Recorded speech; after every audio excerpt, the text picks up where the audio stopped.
Good morning, Overall Middle Schoolers. This is Mr. Woolley. And remember, the information contained in this video is intended to be viewed only by the students in Mr. Woolley's classroom. By watching the video, you agree that you will not record or share the video with anyone who is not a student in Mr. Woolley's classroom. Alright, question 1. We're going to have a review today about inequalities. We'll have our test tomorrow. So, here we go. True or false? -3 is less than 1. Well, of course, -3 is less than 1 because negative numbers are always less than positive numbers, so that's an easy true, hopefully. Question 2, using the inequality from number 1, which was -3 is less than 1, subtract 4 from each side of the inequality. You get, well, let's set it up. -3 is less than 1. If I take away 4 from each side, -3 minus 4 is -7. 1 minus 4 is -3. So, there's our choice right there. Next up, question 3, using the inequality from number 1, about how -3 is less than 1, multiply each side of the inequality by -2. And you get, well, I rewrote it here, -3 is less than 1, times each side by -2. Negative times negative is a positive, so positive 6. Positive times negative is a negative, -2. The sign switched. Remember, when you multiply by a negative number to both sides, or divide both sides by a negative number, I'll make that symbol flip the other way. So here's our correct answer choice right there. All right, next up, we're going to solve. We treat these just like equations, and on occasion we have to flip the symbol around, but many times we don't. So we'll see how this one ends up. All right, x plus 7 is less than or equal to 21. Okay, so just set up like an equation. I get rid of the plus 7 by -7. X is less than or equal to 14. And there we go. So x is less than or equal to 14. Number 5. Solving again. -2v plus 10 is less than or equal to 34. So as I set this up, it's treated just like an equation. I get rid of the plus 10 by -10. And I get -2v is less than or equal to 24. I want to get rid of the times -2, so divide each side by -2. Now, v is greater than or equal to a -12. See how I had to divide each side by a negative number? It's going to make me flip my symbol the other way. All right, that's one of our first lessons out of this chapter. All right, next up. The length of a regular fenced enclosure is 9 feet more than the width. If Abe has 100 feet of fencing, write an inequality to find the dimensions of the rectangle with the largest perimeter that can be used, using 114 feet of fencing. So which inequality could be used to solve this problem? Well, if we have 114, all right, I can use less than or equal to that amount. Could use up all of it, or I could use less than that. I just can't use more. So this is going to be my symbol right here, compared to 114. Now, how does that get built? Well, I don't know anything about the W. We've done these kind of problems before, so it should sound familiar. And the length is going to be 9 feet more, so whatever the width is, plus 9. And then, of course, being a rectangle, you have matching pairs.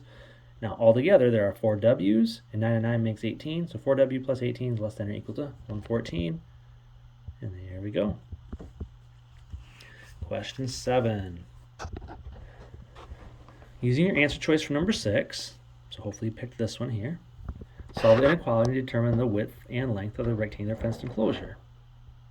If you multiply the length and the width, the area of the rectangular fenced enclosure will be, well, if we solve that, I can find the length and the width, and then I can multiply. So, subtract 18, 4W is less than or equal to 96, divide by 4 on each side, the W is less than or equal to 24. So if I could make this actually be a 24, let's try to get as big as I can get, and then W plus 9, 24 plus 9 is 33, so if you multiply 24 and 33, you get 792 square feet. Question 8. At most, Kyle can spend $45 on sandwiches and chips for a picnic. He already bought chips for $11 and will buy sandwiches that cost $4.25 each. Write an inequality to show the greatest amount of sandwiches he can buy. Interpret your solution.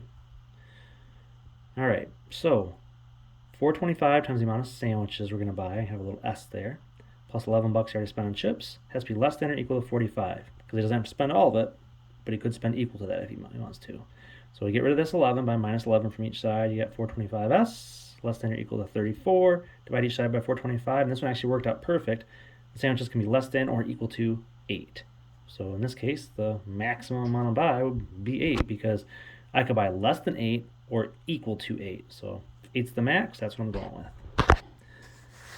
All right, next up, question 9. Noah has $400 in his bank account.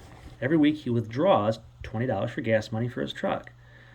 How many weeks can he withdraw gas money if he wants to maintain a balance of at least $175? Which inequality would be set up to represent this problem? So he wants to have at least 175. So that means he can count 175. At least means like, that's the minimum I want. So 175 or anything bigger. So that's why I use this symbol here compared to the 175. So whatever I figure out here has to be greater than or equal to 175. Now, how's that work? Well, he starts off with 400 and he starts taking out 20 bucks per week. He can do that until, obviously, he hits the 175 mark or has more still. All right, using your answer from the choice you made, number 9, solve the inequality and interpret your answer. All right, so 400 minus 20w is greater than or equal to 175. Now, in this one, I'm going to get rid of the regular number first. So this normal 400, it's not a minus 400 or anything. That minus is attached to this 20w. Because remember, you can't go backwards with subtraction. So I can't say the minus belongs to here. Well, this is just a positive 400. So I can get rid of it by minus some 400, minus 400. I'm left with negative 20w greater than or equal to a negative 225 now. So divide each side by a negative 20 to clear out. And notice how I have to switch the symbol. If you divide by a negative, it's going to make that symbol switch the other direction. Way back from one of our previous lessons in this chapter. So negative divided by negative gives me a positive, and that's 1125. So W has to be less than or equal to 1125. So that's the weeks that he's going to withdraw money for. So less than or equal to. Well, I can't have 0.25 of a week, so I have to go less than 11.25. And the first number that's less than 11.25 would be 11 for my regular weeks. So 11 weeks is what I would use here. All right, next up, question 11. Dave has 2 options for a phone plan. The first option is a fee of $23 plus an additional 15 cents per minute. The second option costs $75 for an unlimited number of minutes. For how many minutes, M, is the first option cheaper than the second option? Which inequality be used to represent the situation? Now, cheaper. It didn't say equal to, it says cheaper. So whatever this first plan ends up being, which is 15 cents per minute plus the $23 fee, has to be less than 75. The equal to would not get used here because we need it to be cheaper, not equivalent to. All right, so there's my setup. How I actually work that out, because that's what they're going to ask me to do in number 12. That's your answer for number 11, as you can see there. As you set this up and work on it, we want to solve it and interpret your answer. All right, so let's work on it. I get rid of the plus 23 by minus 23 from each side, so I get 0.15m is less than 52, so we divide by 0.15 to each side, and the m is less than 346.6 repeating.